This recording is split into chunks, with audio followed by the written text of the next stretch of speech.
আমার channel subscribe করুন। Everyone, আমি ভাস্কর। আজকে কথা বলছি যে প্রিন্স মুভির পরিচালকটার নামটা কি যেন, আবু হায়াত মামুদ। আজকে তিনি প্রেস কনফারেন্স করলো, মিডিয়াদের সঙ্গে কথা বলল।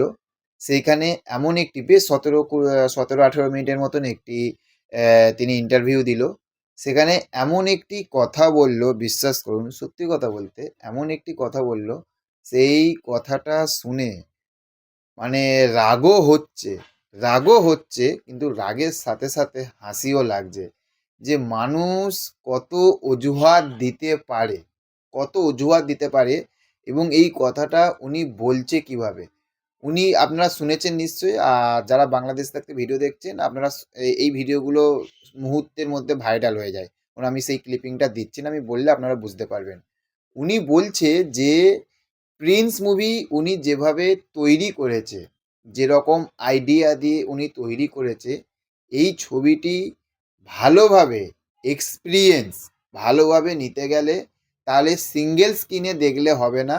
সেটা দেখার জন্য, সেটা ভালোভাবে বোঝার জন্য, দেখার জন্য, এনজয় করার জন্য সেটা দেখতে হবে কোথায়? সেটা দেখতে হবে সিনেপ্লেক্স বা মাল্টিপ্লেক্সে। আমাদের এখানে মাল্টিপ্লেক্স বলে, হয়তো আপনাদের ওখানে সিনেপ্লেক্স বলে। ঠিক আছে?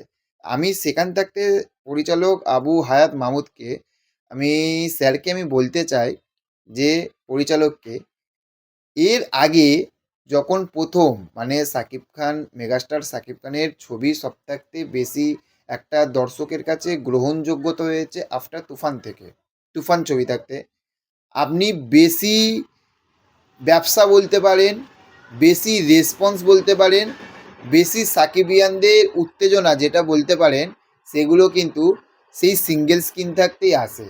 এবং একজন হিরো সে তখনই স্টার হয়, সে তখনই সুপারস্টার হয়, সে তখনই মেগাস্টার হয় সিঙ্গেল স্ক্রিনে মানুষগুলোর জন্য।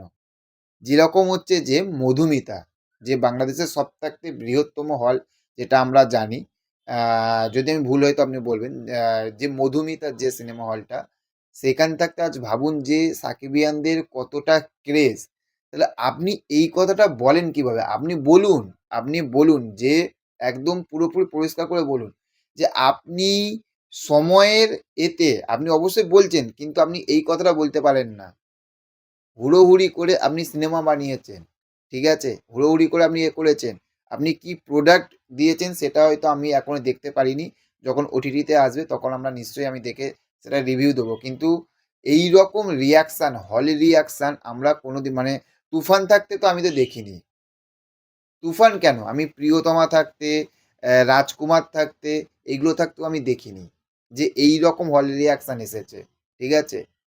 দর্শক ক্ষেপে গেছে।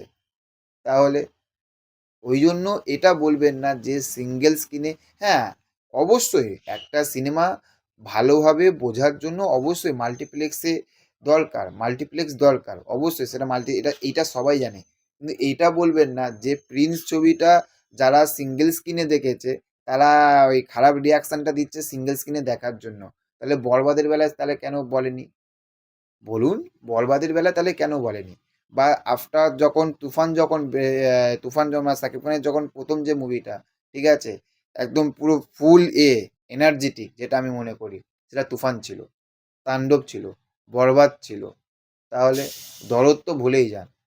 দরদ ছবিটা যখন ওটিটিতে যখন রিলিজ করেছিল, তখন আমি দরদ ছবিটা দেখেছিলাম। ওটিতে রিলিজ করেছিল না কেউ আমাকে দেখিয়েছিল মনে হয়, ঠিক আছে? হ্যাঁ, আমার একজন বন্ধু রয়েছে, সে দেখিয়েছিল। ওকে, দরদ ছবিটা আমি হাফ দেখেছিলাম। দরদ ছবিটা দরদ ছবিটা আমি হাফ দেখে আমি আর করতে পারি না, আমি উঠে চলে গেছিলাম। বুঝতে পারছেন? এটা হচ্ছে ব্যাপার।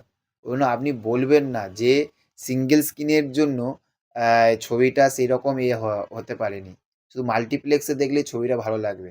এটা আপনি ভুল বলছেন, ওকে? এটা আমার মনে হয়। দর্শকরা আপনাদের কি মনে হয় সেটা কমেন্ট করে জানাবেন। দেখা হচ্ছে পরবর্তী ভিডিওতে। ভালো থাকবেন।